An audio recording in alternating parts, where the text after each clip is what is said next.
हिंदी दर्शन में आपका स्वागत है। हम आचार्य रामचंद्र शुक्ल की पुस्तक हिंदी साहित्य के इतिहास का अध्ययन कर रहे हैं और इसमें प्रकरण 2 का जो अपभ्रंश काव्य है उसके विषय में हम पढ़ रहे हैं। इससे पूर्व की कक्षा में हमने देखा जिस प्रकार से 84 सिद्धों के नाम गिनाए, उसी प्रकार से आचार्य रामचंद्र शुक्ल ने 9 नाथों के विषय में बताया, जहाँ से प्रश्न बनाकर पूछा जा सकता है। आपको इससे पूर्व की कक्षा में ज्ञात हुआ कि आचार्य रामचंद्र शुक्ल भले ही नाथ और सिद्धों की विशेषताओं को बताते हैं, इनका वर्णन करते हैं, इनकी रचना और रचनाकारों के संदर्भ में बताते हैं, लेकिन ये कह कर के वो इसे साहित्य की कोटि से बाहर कर फेंकते हैं कि ये केवल सांप्रदायिक मात्र है। ये जो साहित्य है, सिद्धों और नाथों का साहित्य है, ये केवल सांप्रदायिक शिक्षा मात्र साहित्य है और ये कह करके वे कह देते हैं कि ये शुद्ध साहित्य की कोटि में नहीं आता। तो ये जो पद है इसको आप अच्छे से देख लेंगे। यहाँ से आपसे पूछा जा सकता है ये कथन दे करके कि ये कथन किसका है, और पूछा भी हुआ है क्योंकि पिछले वर्षों के जब पेपर मैंने देखे तो देखा कि ये कथन कई बार परीक्षा में आया हुआ है। उनकी रचनाएं तांत्रिक विधान, योग साधना, आत्मनिग्रह, श्वास निरोधी, भीतरी चक्रों और नाड़ियों की स्थिति, अंतर्मुख साधना के महत्व इत्यादि की सांप्रदायिक शिक्षा मात्र है। इतना कथन देकर भी पूछा जा सकता है। इससे आगे का भी आपसे पूछ सकते हैं। जीवन की स्वाभाविक अनुभूतियों और दशाओं में उनका कोई संबंध नहीं, अतः वे शुद्ध साहित्य के अंतर्गत नहीं आती। उनको उसी रूप में ग्रहण करना चाहिए जिस रूप में ज्योतिष और आयुर्वेद के ग्रंथ। और फिर ये 2 बातों पर विचार करने की हमें कहते हैं। जो 2 बातें कौन सी हैं? पहली बात यह है भाषा। यहाँ से भी प्रश्न आपसे पूछा जा सकता है कि सिद्धों की उद्धृत रचनाओं की भाषा कौन सी है? देश भाषा मिश्रित अपभ्रंश या पुरानी हिंदी, जिसे हम क्या कहते हैं? काव्य भाषा। तो इनकी भाषा के संदर्भ में प्रश्न आपसे पूछा जा सकता है। यह तो स्पष्ट है उन्होंने भरसक उसी सर्वमान्य व्यापक काव्य भाषा में लिखा है जो उस समय गुजरात, राजपूताने और ब्रजमंडल से लेकर बिहार तक लिखने पढ़ने की शिष्ट भाषा थी। पर मगध में रहने के कारण सिद्धों की भाषा में कुछ पूर्वी प्रयोग भी, जैसे भड़ले, बुड़ीली मिले हुए हैं, यानी पूर्वीपन का प्रयोग में हमें यहाँ देखने को मिलता है। पुरानी हिंदी की व्यापक काव्य भाषा का ढांचा शोरसेनी प्रस्तुत अपभ्रंश अर्थात ब्रज और खड़ी बोली, जिसे हम क्या कहते हैं? पश्चिमी हिंदी का था। वही ढांचा हम उद्धृत रचनाओं के जो सोमारिया, पढ़ो जाओ, किज्जई, करंत जाब, यानी जब तब, ताप, तब तक, मई, कोई इत्यादि प्रयोग पाते हैं। ये प्रयोग मागधी प्रस्तुत पुरानी बांग्ला के नहीं अपितु शोरसेनी प्रस्तुत पुरानी पश्चिमी हिंदी के हैं। तो यानी वहाँ हमें शोरसेनी प्रस्तुत पुरानी हिंदी, पश्चिमी हिंदी के शब्द भी देखने को मिलते हैं। अब देखिए, कणैपा से संबंधित प्रश्न भी भाषा का आपसे पूछा जा सकता है। सिद्ध कणैपा की रचनाओं को यदि हम ध्यानपूर्वक देखें तो एक बात साफ झलकती है कि वह यह उनके उपदेश की भाषा तो पुरानी टकसाली हिंदी यानी काव्य भाषा है, पर गीत की भाषा पुरानी बिहारी या पूर्वी बोली मिली हुई है। यही भेद हम आगे चलकर कबीर की साखी, इसे हम कहाँ पाते हैं? आगे चलकर कबीर की साखी, रमेनी गीत की भाषा में पाते हैं। साखी की भाषा तो खड़ी बोली राजस्थानी मिश्रित सामान्य सद्दुकड़ी भाषा है। कई बार पूछा हुआ प्रश्न है साखी की भाषा के संदर्भ में, या फिर यह भी पूछा जा सकता है कि सद्दुकड़ी भाषा किसे कहते हैं? तो खड़ी बोली राजस्थानी मिश्रित सामान्य जो भाषा होती है उसको हम सद्दुकड़ी भाषा कहते हैं। पर रमेनी के पदों की भाषा, यह भी प्रश्न पूछा हुआ है। काव्य की ब्रज भाषा और कहीं कहीं पूर्वी बोली है। तो साखी की भाषा राजस्थानी मिश्रित सदुकड़ी भाषा और रमेनी की भाषा ब्रज भाषा और कहीं कहीं पूर्वीपन लिए हुए जो भाषा है उसके संदर्भ में आपसे पूछ सकते हैं। साथ ही साथ आपसे ये जो सिद्धों की उद्धृत रचनाओं की भाषा है उसे हम क्या कहेंगे? देश भाषा मिश्रित पुरानी हिंदी, जो कई बार पूछा हुआ कथन है। सिद्धों में सरह सबसे पुराने। अब सिद्धों में सबसे पुराने अगर हम बात करें तो वो कौन है?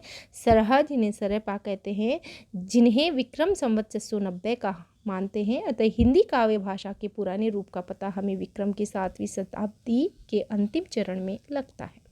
दूसरी बात, पहली बात कौन सी की हमने?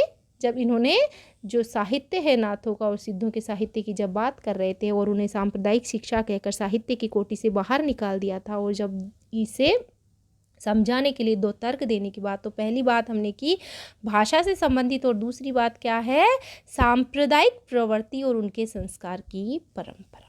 बहुत महत्वपूर्ण है।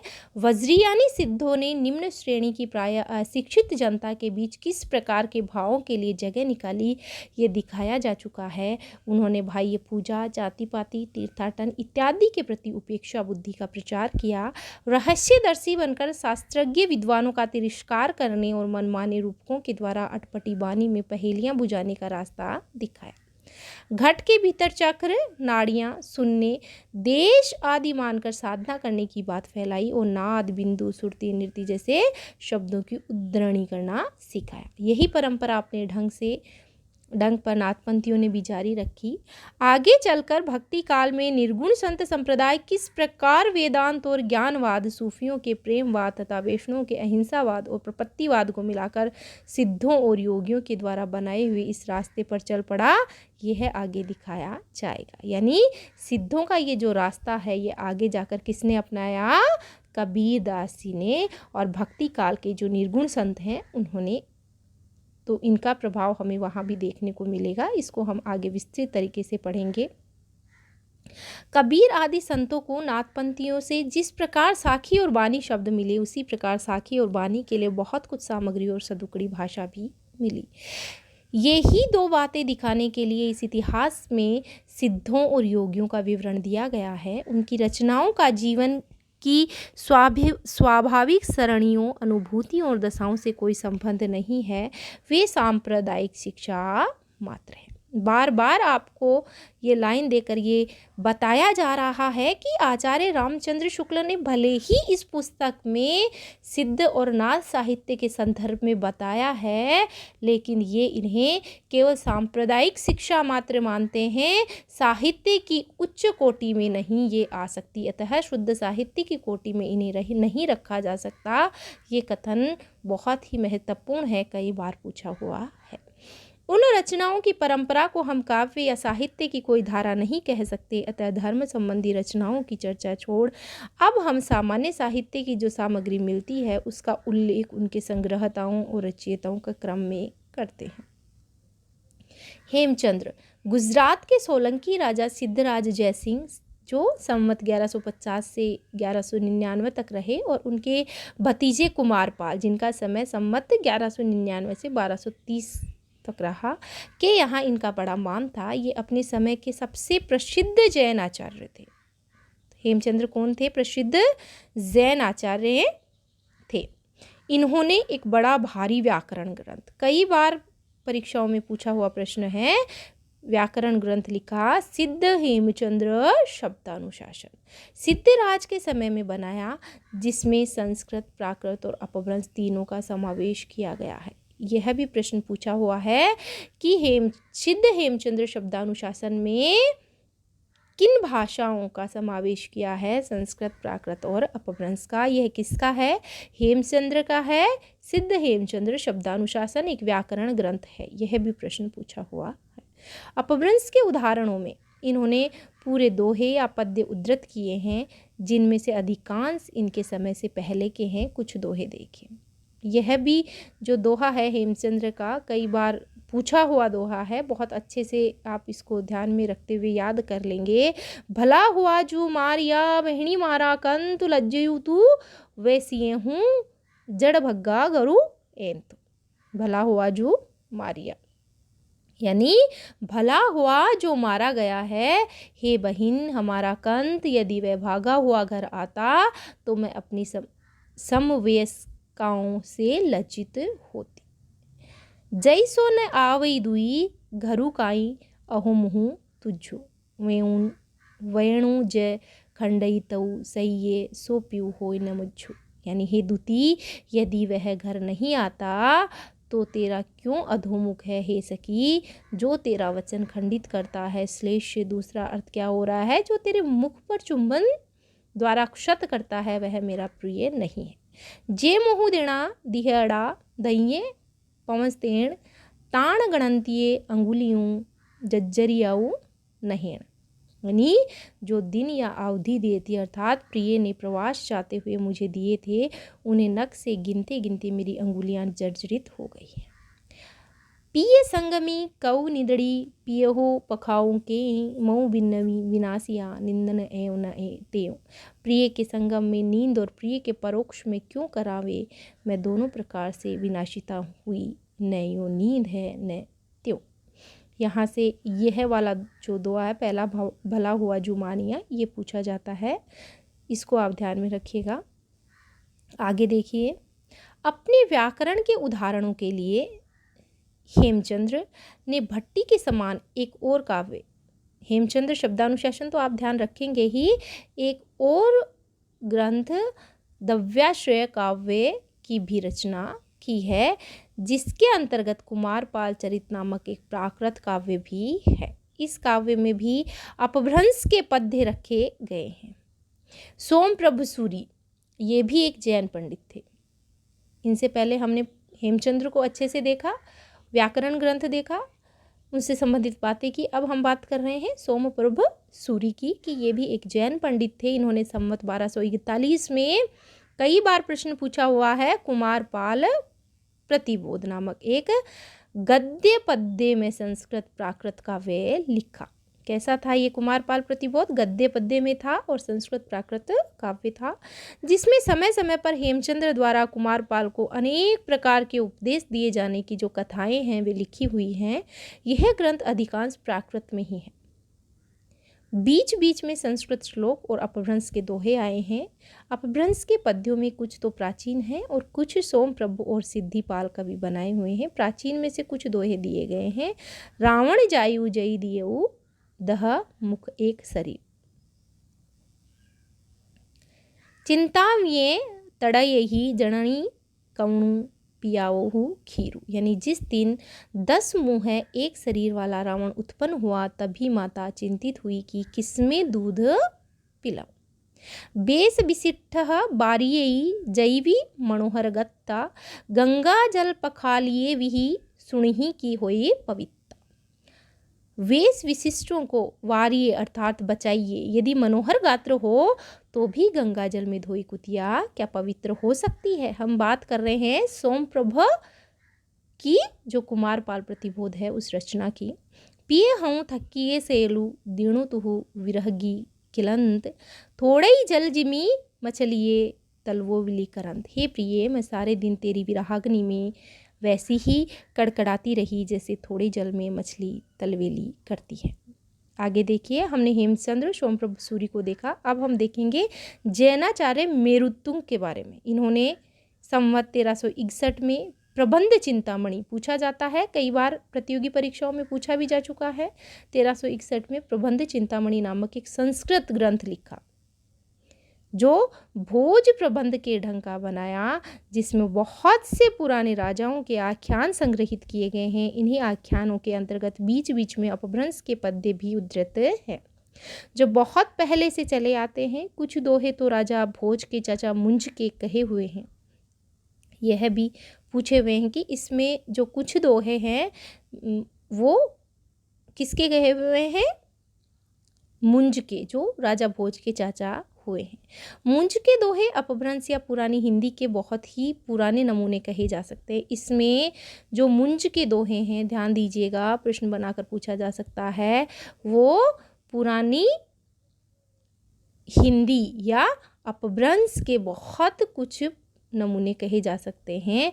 मुंज ने जब तेलंग देश पर चढ़ाई की थी, तब वहाँ के राजा तैलप ने उसे बंदी कर लिया था और रस्सियों से बांधकर अपने यहाँ ले गया था। वहाँ उसके साथ तैलप की बहन मृणालवती से प्रेम हो गया था। इस प्रसंग को दोहे से इन्होंने बताया है, तो आप ध्यान रखिएगा।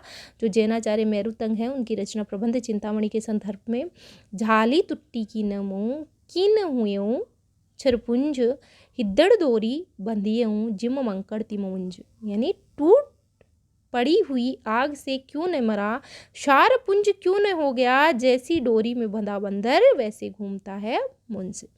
मुंज भणाई मुणालवई जुब्बण गयूं न झूरी, जई शक्कर से खंड दिए तो इस मीठी चूरी। मुंज कहता है, हे मृणालवती, गए हुए यौवन को न पछता, यदि सरकरासो खंड हो जाए तो भी ये चूरी हुई ऐसी ही मीठी रहती है। जामती पच्छई संपंजई सामती पहली होई, मुंज भणई मणालवई बिघन बेड़ई होई। जो मति या बुद्धि पीछे प्राप्त होती है, यदि पहले हो तो मुंज कहता है, हे मृणालवती, विघ्न किसी को न घेरे।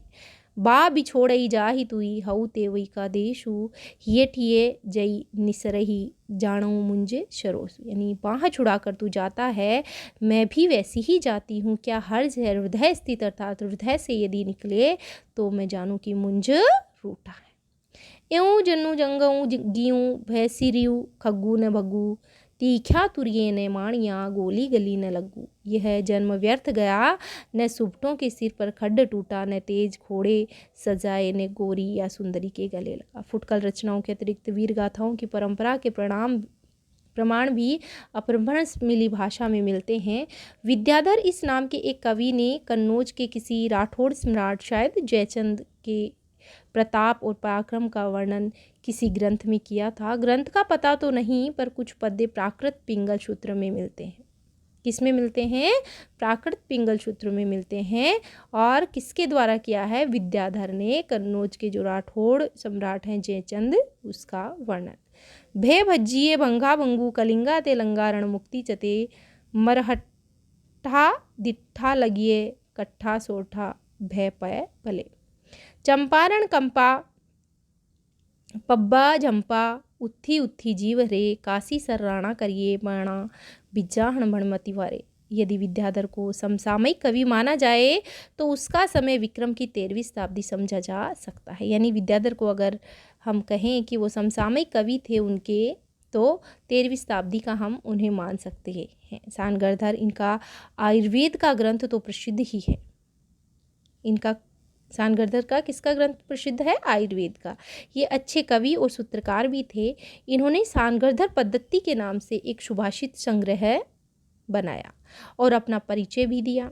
रणथंभौर के प्रसिद्ध वीर महाराज हम्मीर देव के प्रधान सभासदों में राघव देव थे। उनके भोपाल, दामोदर और देवदास, ये 3 पुत्र हुए। दामोदर के 3 पुत्र हुए, शानगर्धर, लक्ष्मीधर और कृष्ण।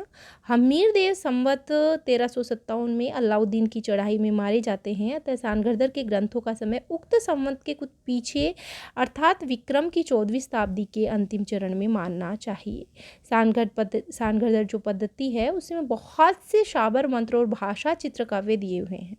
अब इसे यहाँ से प्रश्न बनाकर पूछा जा सकता है कि जो सानगर्धर पद्धति है उसमें बहुत से शाबर मंत्र और भाषा चित्र काव्य दिए हुए हैं, जिनमें बीच बीच में देश भाषा के वाक्य हैं। उदाहरण के लिए श्री मल्लदेव राजा की प्रशंसा में कहा हुआ ये श्लोक, नून बादल छाई खे पसारी, नीह शुणान शब्द खर है। परंपरा से प्रसिद्ध है कि सानगर्धर ने हम्मीर रासो नामक एक वीर गाथा काव्य, ये पूछा जाता है, यहाँ से ये प्रश्न पूछा जाता है कि सानगर्धर ने हम्मीर रासो नामक के वीर गाथा काव्य लिखा, जिसकी भाषा में रचना की, वीर भाषा काव्य में रचना की। यह काव्य आजकल नहीं मिलता। उसके अनुकरण पर बहुत पीछे का लिखा हुआ एक ग्रंथ हम्मीर रासो नाम का मिलता है। प्राकृत पिंगल सूत्र, उलटते पलटते मुझे हम्मीर की चढ़ाई, वीरता आदि के कई पद्य छंदों के उदाहरण देखने को मिलते हैं। मुझे पूरा निश्चय है कि ये पद्य असली हम्मीर रासो के ही हैं। अतः ऐसे कुछ पद्य नीचे दिए हुए हैं। ढोला मारी ढिल्ली मह, मुच्छे में अच्छे शरीर, पुर जज्जला मंती वर, चलिए वीर हम्मीर।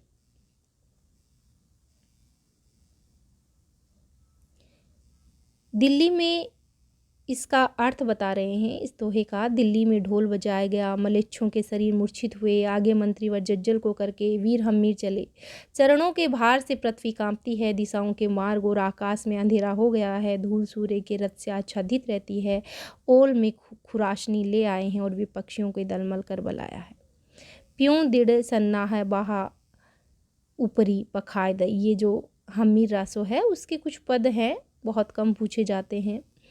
इसका अर्थ यहाँ देखिए, दृढ़ सन्नाह पहले वाहनों के ऊपर पखारे डाली, बंधु बांधों से विदा लेकर रण में धंसा हमीर, शाही का वचन लेकर तारों को नभपथ में फिराऊं, तलवार शत्रु के सिर पर जड़ाऊं, पाखर से पाखर ढेल पेल कर पर्वतों को हिला डालूं। जज्जल कहता है कि हमीर के कार्य के लिए मैं क्रोध से जल रहा हूँ, सुल्तान के सिर पर खड़ग देकर शरीर छोड़कर मैं स्वर्ग को जाऊं। पा भर धर्मऊं धारणी तरणी रह धुए झम्पियो, यानी चरणों के भार से पृथ्वी दलमल उठी, सूर्य का रथ धूल से ढक गया, कमठ की पीठ तड़पड़ा उठी, मेरु धमर की चोटियां कंपित हुई। गजयुद्ध के साथ वीर हमीर क्रुद्ध होकर चले, मलिच्छों के पुत्र हाँ कष्ट करके रो उठे और मूर्छित हो गए। अब यहाँ देखिए अपभ्रंश की रचनाओं की जो परंपरा है वो यहीं समाप्त होती है। कहाँ? हमीर देव तक आते आते अपभ्रंश की जो रचनाओं की परंपरा है वह समाप्त हो जाती है। प्रश्न यहाँ से पूछा जाता है, यह कथन किसका है? आचार्य रामचंद्र शुक्ल का। या फिर इस प्रकार से प्रश्न पूछा जा सकता है कि आचार्य रामचंद्र शुक्ल कहाँ तक अपभ्रंश की जो परंपरा है उसको मानते हैं या कहाँ आकर समाप्त मानते हैं? तो ये जो हमीर देव तक की जो रचनाएं हैं, हमीर रासों तक की रचनाएं वहाँ। यद्यपि 50-60 वर्ष पीछे विद्यापति संवत 1460 में वर्तमान में बीच बीच में देश भाषा में भी कुछ पद्य रखकर अपभ्रंश में छोटी छोटी पुस्तकें लिखते रहे, पर उस समय तक अपभ्रंश का स्थान देश भाषा ले चुकी थी। यानी हमीर तक आते आते ये परंपरा ख़त्म हो गई थी। आगे जाकर के जब विद्यापति अपभ्रंश के कुछ नमूने दे रहे थे, प्रस्तुत कर रहे थे अपने काव्य में, लेकिन उसे हम क्या कहते हैं? उसे कहते हैं देश भाषा, जो अपभ्रंश का स्थान ले चुकी थी। प्रसिद्ध भाषा तत्वविद सर जॉर्ज ग्रियर्सन जब विद्यापति के पदों का संग्रह कर रहे थे, उस समय उन्हें पता लगा कि कीर्ति लता और कीर्ति पताका नाम की प्रशस्ति संबंधित 2 पुस्तकें भी उनकी लिखी हुई हैं, पर उस समय इसमें से किसी का पता नहीं चला। थोड़े दिन हुए महोपाध्याय पंडित हरप्रसाद शास्त्री नेपाल गए। वहाँ राजकीय पुस्तकालय में कीर्ति लता की एक प्रति मिली, जिसकी नकल उन्होंने ली। इस पुस्तक में तिरहुत के राजा, ये प्रश्न यहाँ से पूछा जाता है, कीर्तिलता में तिरहुत के राजा कीर्ति सिंह की वीरता, उदारता, गुणग्राहता आदि का वर्णन और बीच बीच में कुछ देश भाषा के पद्य भी हुए हैं, जिसे हम क्या कह रहे थे अब तक? देश भाषा को अपभ्रंश भाषा। अपभ्रंश भाषा के दोहे, चौपाई, छप्पे, छंद, गाथा आदि छंदों में किया गया है। इस अपभ्रंश की विशेषता यह है कि यह पूर्वी अपभ्रंश है। यह जो देश भाषा जिसकी हम बात अभी कर रहे हैं विद्यापति की कीर्तिलता को लेकर के, वह कैसी थी? पूर्वी अपभ्रंश को लिए हुई थी।